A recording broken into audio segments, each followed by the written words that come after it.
अस्सलाम वालेकुम dear students. I hope कि आप सब ठीक होंगे। लास्ट टाइम जो हम लोगों ने लेक्चर लिया है उसके अंदर हम लोगों ने फर्स्ट चैप्टर को डिस्कस किया था, जिसके अंदर हम लोगों ने देखा था कि ऑर्गेनाइजेशन बिहेवियर क्या है, ऑर्गेनाइजेशन बिहेवियर के स्कोप क्या हैं, उसकी स्टडी करने का मकसद क्या है। इसके अलावा जो हमने प्रीवियस लेक्चर लिया था उसके अंदर हमने डिस्कस किया था चैलेंजेस क्या आ सकते हैं, अपॉर्चुनिटीज़ क्या आ सकती हैं। इसके अलावा अगर हम लोग देखें तो उसमें हमने मैनेजमेंट के प्रोसेसेस वगैरह डिस्कस किए थे। एंड फर्दर ऑन आज का हमारा डिस्कशन का जो टॉपिक है वो हमारे पास डाइवर्सिटी इन ऑर्गेनाइजेशन है। ये हमारा चैप्टर 2 है। इसको हाफ हम अब कवर कर रहे हैं, हाफ इंशाल्लाह हम अपकमिंग लेक्चर जो होंगे उसमें डिस्कस करेंगे। तो सबसे पहले अगर हम लोग डाइवर्सिटी को डिस्कस करना चाहें तो डाइवर्सिटी का कॉन्सेप्ट किस तरीके से निकला है। डाइवर्स से डाइवर्स क्या होता है कि एक तरह में एक जगह में रहते हुए डिफरेंट लोगों का होना। डिफरेंसेस किसी भी बेस पे हो सकते हैं। जैसे अब यहाँ पे हमारे पास अगर हम डेफिनेशन पढ़ना चाहें तो उसमें लिखा है the variety of experiences and perspective which arises from differences in race, culture, religion, mental और physical abilities, age, gender, sexual orientation, gender identity and other characteristics. अगर हम डाइवर्सिटी को डिस्कस करना चाहें तो हम ये बोल सकते हैं कि इंडिविजुअल या ग्रुप्स, इनमें डिफरेंसेस होता है किस बेस पे, सिमिलैरिटीज़ की बेस पे हो सकता है, चाहे वो रेस की बेस पे हो, चाहे वो कल्चर की बेस पे हो, चाहे रिलीजन की बेस पे हो, चाहे उनकी एबिलिटीज़ की बेस पे हो। इस चीज़ को हम डाइवर्सिटी बोल रहे होते हैं। अब इसमें वो हमें एक चीज़ डिस्कस करके बताते हैं कि diversity is a group characteristics not an individual characteristics. कि डाइवर्सिटी जो है वो सिर्फ एक पर्सन को ही डिस्कस नहीं करती, बल्कि ये एक पूरे ग्रुप को डिस्कस करती है, ग्रुप की करेक्टरिस्टिक्स को डिस्कस करती है। इस चीज़ को हम लोग क्या बोल रहे होते हैं, डाइवर्सिटी बोल रहे होते हैं।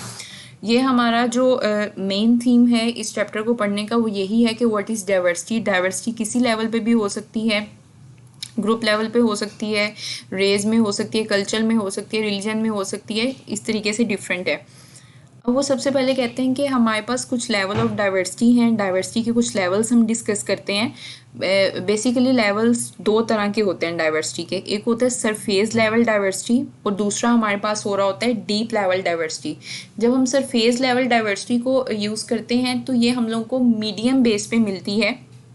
ये किसी चीज़ की डेप्थ में नहीं जाती, किसी चीज़ को डीपली एक्सप्लेन नहीं कर रही होती, ये हमें हल्का सा ओवरव्यू दे रही होती है किसी चीज़ का। फॉर एग्जांपल अगर हम इसकी डेफिनेशन को रीड करते हैं तो वो कहते हैं differences in easily perceived characteristics such as gender, race, ethnicity, age, or disability that do not necessarily reflect the ways people think or feel, but that may active certain stereotypes। Means ये जो surface level diversity होती है ये क्या करती है, हम लोगों को पूरे तरीके से पीपल क्या सोच रहे हैं उस चीज़ को रिफ्लेक्ट नहीं करती, बल्कि ये सिर्फ उनको एक मीडियम लेवल पे रखते हुए उनकी जेंडर को, उनके रेस को, उनकी एज को डिस्कस करने के लिए यूज़ हो रही होती है।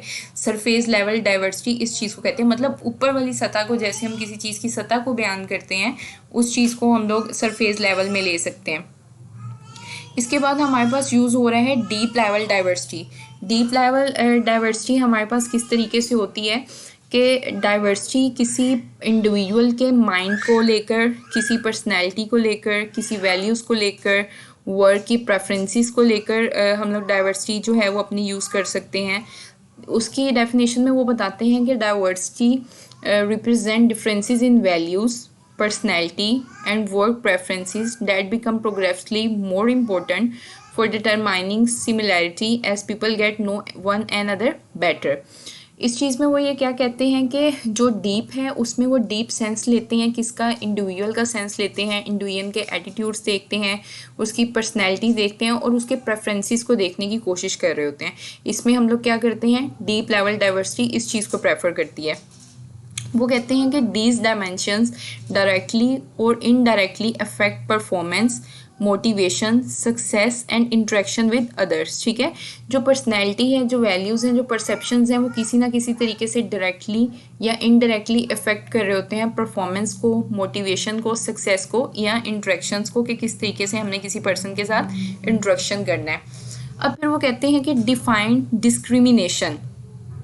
डिस्क्रिमिनेशन क्या होता है, डिस्कस कर लेते हैं इस चीज़ को लेकर। वो कहते हैं diversity does present many opportunities for organization. Effective diversity management also means working to eliminate unfair discrimination. वो कहते हैं कि डाइवर्सिटी जो है ना वो किसी भी ऑर्गेनाइजेशन में बहुत ज़्यादा अपॉर्चुनिटीज़ लेकर आती है।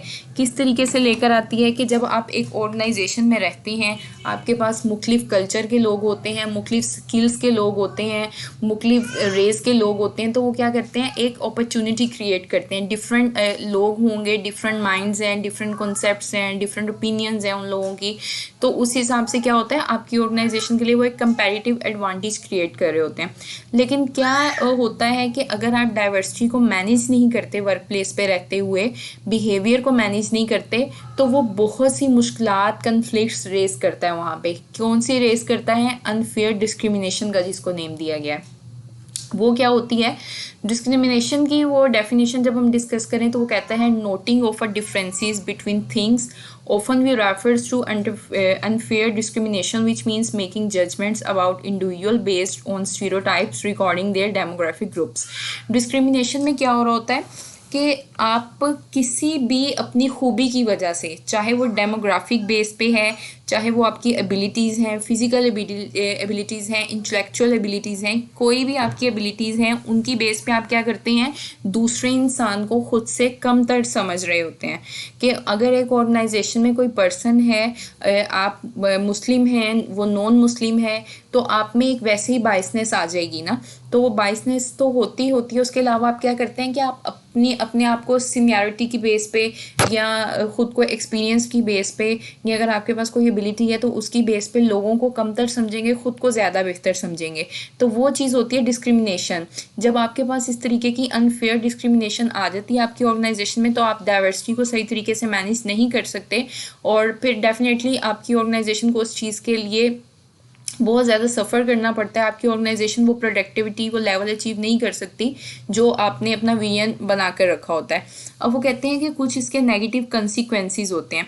नेगेटिव कंसिक्वेंसेस क्या होंगे, जाहिर है जब आपकी ऑर्गेनाइजेशन में आप किसी को अच्छे से ट्रीट ही नहीं करेंगे तो उसका क्या होगा, रिड्यूस प्रोडक्टिविटी हो जाएगी। प्रोडक्टिविटी रिड्यूस कैसे हो जाएगी कि आप वो एफिशिएंसी, वो इफेक्टिवनेस जो आपने किसी गोल को अचीव करने के लिए लेकर आनी है, आप वो अचीव ही नहीं कर सकते। इसके अलावा टर्नओवर है। टर्नओवर में क्या करती हैं, आपके वो बंदा आपके पास स्टे ही नहीं करता। आपका एम्प्लॉय जो होता है वो दिल बर्दाश्त होकर अपनी ऑर्गेनाइजेशन को लीव कर जाता है, क्योंकि वो यही सोचता है कि यहाँ पे रह के मेरी कोई इज्जत नहीं है, मुझे उस तरीके से यहाँ पे प्रेफर नहीं किया जा रहा, तो वो खुद को वहाँ से हटा लेता है और किसी और ऑर्गेनाइजेशन में मूव कर जाता है। इसके साथ वो कहते हैं एलिमिनेट क्वालिफाइड जॉब कैंडिडेट्स। ठीक है, आप क्या कहते हैं कि जो आपके जो क्वालिफाइड जॉब कैंडिडेट्स होते हैं वो एलिमिनेट होना शुरू होते हैं, जो मतलब एक अच्छी कारकर्दगी दिखा सकते हैं, आपके साथ सिंसियरिटी दिखा सकते हैं, आपकी ऑर्गेनाइजेशन के लिए कुछ अच्छा फ्यूचर में वो कर सकते हैं, वो लोग वहाँ से एलिमिनेट होना शुरू हो जाते हैं। और इसके बाद क्या होता है कि अनफेयर प्रमोशंस होने लग जाती हैं। अनफेयर प्रमोशंस का भी कॉन्सिक्वेंसेस उसी तरीके से आ जाती हैं कि आपका जो बंदा डिज़र्व करता है आप उसको प्रमोट नहीं करते, बल्कि उन लोगों की तरफ जाना शुरू कर देते हैं जो उस चीज़ को डिज़र्व नहीं कर रहे होते, उनकी प्रमोशन आप शुरू कर देते हैं। तो ये डिस्क्रिमिनेशंस में आ जाते हैं। कुछ इसके नेगेटिव कंसिक्वेंसेस हैं जिसकी वजह से आपकी ऑर्गेनाइजेशन जो है वो बेटरली परफॉर्म नहीं कर सकती, अपने लॉन्ग टर्म जो गोल्स हैं उनको अचीव नहीं कर सकती। फिर इसके अलावा वो कुछ एडवांटेजेस एंड डाइवर्सिटी के यूज़ करते हैं। वो कहते हैं डाइवर्स एक्सपीरियंस। जैसे हमने पीछे बात की है, जब डाइवर्सिटी की बात करते हैं तो वहाँ पे डिफरेंट रेस के, डिफरेंट कल्चर के, डिफरेंट पीपल्स वहाँ पे इकट्ठे होते हैं, उनकी डिफरेंट परसेप्शंस होती हैं, उनके डिफरेंट ओपिनियंस होते हैं। तो जब वो एक ऑर्गेनाइजेशन पे इकट्ठे होते हैं तो उससे क्या होता है कि आपका जो एक्सपीरियंस है वो बहुत ज़्यादा एक अच्छे लेवल पर निकल के आता है, और वो आपकी ऑर्गेनाइजेशन को बहुत अच्छे से फर्निश करने के लिए इस्तेमाल होता है, आपकी ऑर्गेनाइजेशन के लिए कंपैरेटिव एडवांटेज बनाने के लिए हासिल होता है। तो ये हम कह सकते हैं कि डाइवर्सिटी का एक एडवांटेज है। अगर हम सेकंड लेवल की बात करें तो उसमें है लर्निंग एंड ग्रोथ। ठीक है। क्या होता है कि जब आपके पास डिफरेंट डाइवर्सिटी के लोग आते हैं, एक जगह पर आकर आपके पास इकट्ठे होते हैं, तो उससे क्या होता है कि न्यू आइडियाज़ जनरेट होते हैं, आपको डिफरेंट कल्चर्स के आइडियाज़ पता चलते हैं, डिफरेंट लोगों के परसेप्शंस आपके साथ आके मैच होती हैं, तो वो क्या करती हैं, आपको हेल्पफुल होती हैं, आपको न्यू अपॉर्चुनिटीज़ प्रोवाइड करती हैं, एम्प्लॉय की पर्सनल ग्रोथ के लिए वो यूज़ होती हैं, एम्प्लॉय को पॉलिश्ड करने के लिए यूज़ होती हैं। तो इस तरीके से आपकी लर्निंग और ग्रोथ बहुत ज़्यादा इंक्रीज़ हो जाती है। उसके बाद वो कहते हैं इम्प्रूव्स। इम्प्रूव्स क्या करती है, corporate culture and relation with clients and customers. Definitely जब आपकी डाइवर्सिटी का वो एक जो एडवांटेज बता रहे हैं वो ये कह रहे हैं कि जब डिफरेंट लोग आएंगे तो आपके कल्चर्स के दरमियान में रिलेशनशिप बिल्ड होगा, रिलेशनशिप अच्छा होगा, तो आपका क्या होगा कि सिर्फ क्लाइंट लेवल पे नहीं बल्कि आपके कस्टमर लेवल पे भी आप उसको बहुत अच्छे तरीके से इंटरेक्ट करेंगे, तो आपकी पूरी एक जो चेन है वो बहुत अच्छे तरीके से चलेगी। तो डाइवर्सिटी के एडवांटेज में एक ये एडवांटेज भी हो सकता है। उसके बाद वो कहते हैं build comparative advantage. Comparative advantage कैसे ले सकते हैं, understand and serve diverse customer base, more commitment to organization mission. कि जब आपके पास डिफरेंट डाइवर्सिटी के लोग आएंगे, आपके पास आपके कॉन्सेप्ट्स अच्छे होंगे, वो अपने ओपिनियंस देंगे, डिसीजन मेकिंग्स अच्छी होंगी, आप एक अच्छे लेवल पे अपनी ऑर्गेनाइजेशन के लिए कुछ प्रोडक्टिविटी लेकर आ रहे होंगे, एफिशिएंसी परफॉर्म कर रहे होंगे, तो उससे क्या होगा कि आपकी ऑर्गेनाइजेशन का मिशन बहुत अच्छे तरीके से अचीव हो जाएगा। और अगर आपका मिशन अच्छे तरीके से अचीव होगा तो आप एक कंपैरेटिव एडवांटेज मार्केट में बना सकते हैं अपने कंपैरेटर को compete करने के लिए। फिर उसके बाद वो कुछ डिसएडवांटेजेस डिस्कस करता है डाइवर्सिटी के। उसमें वो कहता है कन्फ्लिक्ट्स। कन्फ्लिक्ट्स में क्या होता है कि जाहिर है जब एक ही जगह पे डिफरेंट रेस के, डिफरेंट इंडिविजुअल, डिफरेंट बैकग्राउंड्स के लोग इकट्ठे होंगे तो कुछ पीपल्स जो होते हैं वहाँ पे बहुत ज़्यादा कंफ्यूज फील करते हैं, ठीक है, क्योंकि वहाँ पे उनको लग रहा होता है कि शायद मतलब हम सही तरीके से एडजस्ट नहीं हो सकते यहाँ पे, तो बहुत ज़्यादा उनकी कन्फ्लिक्ट्स जो होते हैं वो रेज होने शुरू हो जाते हैं। तो ये डाइवर्सिटी का एक डिसएडवांटेज हम लोग ले सकते हैं। इसके बाद वो कहते हैं ब्यूरोक्रेसी, ठीक है, इसमें क्या कर रहे होते हैं कि डिसीजन मेकिंग जो होती है, अगर एक रेस से ताल्लुक़ रखने वाले लोग, एक मेजोरिटी रखने वाले लोग इकट्ठे हो जाते हैं तो वो कहते हैं कि हमारा ओपिनियन सबसे बेस्ट है, इसी को डिसीजन मेकिंग में लेकर आना चाहिए, दूसरे को नहीं आना चाहिए। तो उस चीज़ को ब्यूरोक्रेसी जो है वो बहुत ज़्यादा डेवलप हो जाती है किसी ऑर्गेनाइजेशन के अंदर, जो प्रॉब्लम्स क्रिएट कर सकती है किसी वर्क प्लेस में। उसके बाद वो कहते हैं अनप्रोडक्टिविटी। अनप्रोडक्टिविटी किस तरीके से आती है कि आप कॉमन होके नहीं चीज़ों को सोचते, आप लोग नेगेटिव सोचना शुरू कर देते हैं, एक पर्सन कुछ और क्रिएट करना चाहता है, दूसरा पर्सन कुछ और सोच रहा होता है, तो उससे क्या होता है कि आपकी जो एफिशिएंसी आनी होती है, जो आपका फाइनल आउटपुट आना होता है वो आना आपको बंद हो जाता है ना, तो उसकी वजह से आप क्या होता है अनप्रोडक्टिविटी की तरफ आपकी ऑर्गेनाइजेशन चले जाती है। तो फिर जब हम ये बात करेंगे कि ये डेफिनेटली किसी भी ऑर्गेनाइजेशन को बहुत ज़्यादा डाउन लेकर जाएगा, उसकी इम्प्रूवमेंट के लिए यूज़ नहीं हो रहा होगा। इसी तरीके से फिर एक और इसमें वो यूज़ करते हैं डिसयूनिटी। यूनिटी में क्या होता है कि आप लोग एक इकट्ठे होकर नहीं रहते बल्कि डिफरेंट आपके अंदर ना, मतलब एक ग्रुप से ताल्लुक़ रखने वाले एक साइड पे चल जाते हैं, दूसरे ग्रुप से ताल्लुक़ रखने वाले दूसरी साइड पे चल जाते हैं। उससे क्या होता है हर किसी के ओपिनियंस डिफरेंट होते हैं, उनके बैकग्राउंड डिफरेंट होते हैं, तो वो क्या करते हैं कि जो हायर अथॉरिटीज़ होती हैं उनको प्रोटोकॉल देना शुरू कर देते हैं बजाय के वो सबको एक तरह से लेकर चलें। तो ये चीज़ भी जो है डाइवर्सिटी के डिसएडवांटेज में आ सकती है। उसके बाद वो कहते हैं मैनेजिंग डाइवर्सिटी, कि अगर हम लोग डाइवर्सिटी को मैनेज करें तो हम क्या कंपैरेटिव एडवांटेज बना सकते हैं और अगर नहीं करते तो फिर क्या नुकसान होता है। इसके वो डिफाइन करता है कि planning and implementing organizational system and practices to manage people so that the potential advantages of diversity are maximized while its potential disadvantage are minimize. कि जब आपने डाइवर्सिटी को मैनेज करना है तो आप क्या करेंगे कि पहले प्लान करेंगे कि किस तरीके से आपके ऑर्गेनाइजेशन ने मूव करना है, कौन सा प्रोसेस फॉलो करना है, कौन से बिहेवियर्स और नॉर्म्स एथिक्स जो हैं कौन कौन से ऑर्गेनाइजेशन में होंगे। जब आपको ये सब चीज़ें क्लियर होंगी तो आप उनको बहुत अच्छे तरीके से इम्प्लीमेंटेशन की तरफ लेकर जाएंगे, और जब ये पूरे प्रोसेस से गुजरते हुए आप किसी चीज़ को इम्प्लीमेंट करवाएंगे तो उसके एडवांटेजेस ज़्यादा होंगे और डिसएडवांटेजेस कम होंगे। तो यही चीज़ वो मैनेजिंग डाइवर्सिटी में करना चाह रहे हैं कि हर किसी को इक्वल अपॉर्चुनिटीज़ दें, इक्वल एम्प्लॉयज़ को एम्पावरमेंट दें ताकि आप डाइवर्सिटी को मैनेज कर सकें। अब वो कहते हैं let's discuss about biographic characteristics, ठीक है। वो क्या कहते हैं कि कुछ इस तरीके के करेक्टरिस्टिक्स भी हैं जो डाइवर्सिटी पे कहीं ना कहीं असरअंदाज कर रहे होते हैं। उसमें सबसे पहले उन्होंने कहा है कि एज, ठीक है।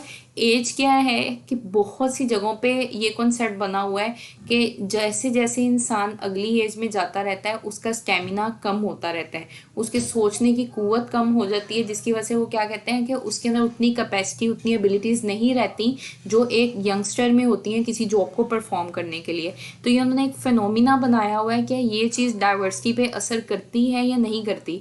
कुछ कल्चर्स में इस चीज़ को मतलब पॉजिटिव लिया जाता है कि एक जो ज़्यादा एज का कोई पर्सन है उसके पास एक्सपीरियंस ज़्यादा होता है, लेकिन कुछ कल्चर्स में इसको नेगेटिव ले लेते हैं कि उनमें इतनी कैपेसिटी नहीं है, इतना स्टेमिना नहीं है कि वो अच्छे तरीके से ऑर्गेनाइजेशन में आगे मूव कर सके, तो वो उसको उधर से स्किप कर जाते हैं। तो ये क्या होता है, ये डाइवर्सिटी बेस पे यूज़ हो रहा होता है कि किस कल्चर में किस चीज़ को कितनी अहमियत हासिल है। इसके अलावा वो इसी तरीके से जेंडर के बारे में जब बात करते हैं तो वो कहते हैं कि जेंडर भी कल्चर की डाइवर्सिटी पे बेस कर रहा होता है, ठीक है। कुछ जगह पे उन्होंने ये बनाया हुआ है फिनोमिना कि वुमेन्स और मेंस जो हैं वो एक दूसरे के आमने सामने होके एक दूसरे के मुकाबले में आके एक ही तरह का परफॉर्म कर रहे होते हैं। लेकिन कुछ जगहों पे कुछ कल्चर्स में उनका मानना ये है कि जो फीमेल्स हैं वो किसी अथॉरिटी को किसी चीज़ को करने के लिए, जिम्मेदारी निभाने के लिए ज़्यादा विलिंग होती हैं बजाय कि आदमियों के। वो ये शो करना चाह रहे हैं इसमें कि आदमी जो होते हैं वो बहुत ज़्यादा एग्रेसिव होते हैं, वो चीज़ों को उस तरीके से नहीं कर रहे होते। तो ये भी कल्चर टू कल्चर जो है डाइवर्स हो रही है सिचुएशन, कहीं पे कोई कॉन्सेप्ट लिया जाता है, कहीं पे कोई कॉन्सेप्ट लिया जाता है। तो इस तरीके से ये भी डाइवर्सिटी के अंदर जो है प्रॉब्लम्स आ सकती हैं। उसके बाद वो कहता है रेस, रेस में भी ऐसे ही होता है कि आप क्या करते हैं कि जो आपसे रिलेटेड या आपके रेस से रिलेटेड लोग होते हैं, एम्प्लॉयज़ होते हैं, आप उनको ज़्यादा जो है अटेंशन देना शुरू कर देते हैं, दूसरों को अटेंशन जो है वो आप कम देते हैं। इस तरीके से भी बहुत से कल्चर्स में उन्होंने ये कॉन्सेप्ट बनाया हुआ होता है। तो उस तरीके में भी आपकी बहुत से कन्फ्लिक्ट्स जो है ना वो रेज होना शुरू हो जाते हैं। इसके अलावा वो एक कहते हैं डिसेबिलिटी। डिसेबिलिटी में भी ऐसे ही है कि अगर आप किसी कल्चर में मूव करते हैं तो वहाँ पे हो सकता है कि अगर आप एक डिसेबल पर्सन है तो कुछ लोगों का फिनोमिना ये भी हो सकता है कि ये तो डिसेबल पर्सन है, ये काम क्या करेगा, ये तो सही से काम ही नहीं कर सकता, चाहे उसके पास जितनी भी मेंटल एबिलिटीज़ हों, लेकिन उसको क्या बोला जाएगा कि इसके पास तो कोई मतलब स्किल्स ही नहीं है, ये तो डिसेबल है, ये तो उस तरीके से काम ही नहीं कर सकता जिस तरीके से हम कर सकते हैं। और इसके साथ साथ एक उनके लिए क्या होगा, एक प्रॉब्लम ये भी आ सकती है कि उसको एकोमोडेशन उस तरीके से देनी पड़ेगी, क्योंकि एक डिसेबल पर्सन है वो एक कॉमन पर्सन से बिल्कुल मुख्तलिफ होता है, उसको उसी तरीके की फैसिलिटीज़ जो हैं वो प्रोवाइड करनी पड़ती हैं। तो ये चीज़ भी डाइवर्सिटी में या कल्चर डाइवर्स अगर हम देखना चाहें तो उसमें चेंज होता है हर कल्चर टू कल्चर ना। उसके बाद वो कहता है टेन्योर। टेन्योर की बात होती है तो क्या कहते हैं कि कुछ जगहों पे ये कॉन्सेप्ट बना हुआ होता है कि जो सीनियरिटी है उसकी बेस पे जॉब की परफॉर्मेंस जो है ना उसको मैयर किया जा रहा होता है कि चाहे एक बंदा 10 साल काम कर रहा है उसकी ज़्यादा अथॉरिटी होगी, उसको ज़्यादा प्रोटोकॉल मिलेगा, जो 5 साल काम कर रहा है उसको तो मिलेगा ही नहीं, वो ज़्यादा एक्सपीरियंस ही नहीं होता या उसके वो ओपिनियंस जो है वो उतने मायने नहीं रखते। तो ये भी क्या होता है, उन्होंने मिसकंसेप्शंस जो हैं किसी चीज़ को लेकर बना लिए होते हैं जो आपकी डाइवर्सिटी के अंदर या डाइवर्सिटी को मैनेज करने के लिए कहीं ना कहीं कन्फ्लिक्ट्स जो होते हैं पैदा कर रहे होते हैं। इसी तरीके से रिलीजन है, वैसे वो कहते हैं कि although employees are protected by federal law regarding their religion in some countries it is still an issue in the work place.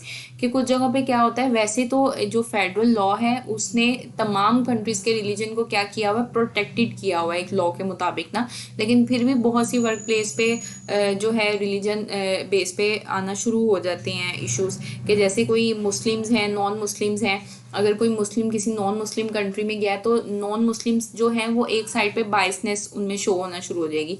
बाइसनेस क्या होती है कि वो अपनी चीज़ों को ज़्यादा प्रेफर करते हैं, चाहे अगले जो पर्सन है वो जितना ही स्किल्ड हो, लेकिन उन्होंने एक बाइसनेस शो की होती है कि हमने खुद को प्रेफर करना है, हमने दूसरे को प्रेफर नहीं करना। वो सब लोग एक साइड पे होकर एक ही तरह का सोच रहे होते हैं।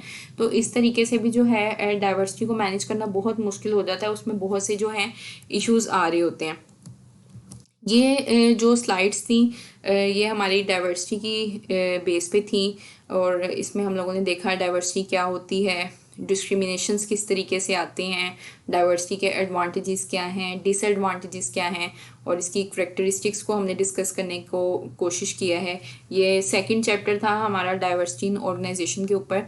ये हम लोगों ने हाफ कवर कर लिया है, हाफ जो है वो इंशाल्लाह हम लोग आने वाले लेक्चर्स में इसको कवर करेंगे। होपफुली कि आपको ये लेक्चर समझ में आया होगा। अगर आपको कहीं से कोई चीज़ नहीं समझ आई तो उसको नोट डाउन करें। इंशाल्लाह हम लोग नेक्स्ट लेक्चर जो है उसके अंदर इसको लाजमी डिस्कस करेंगे। अपना बहुत सारा ख्याल रखें। ओके, अल्लाह हाफिज़।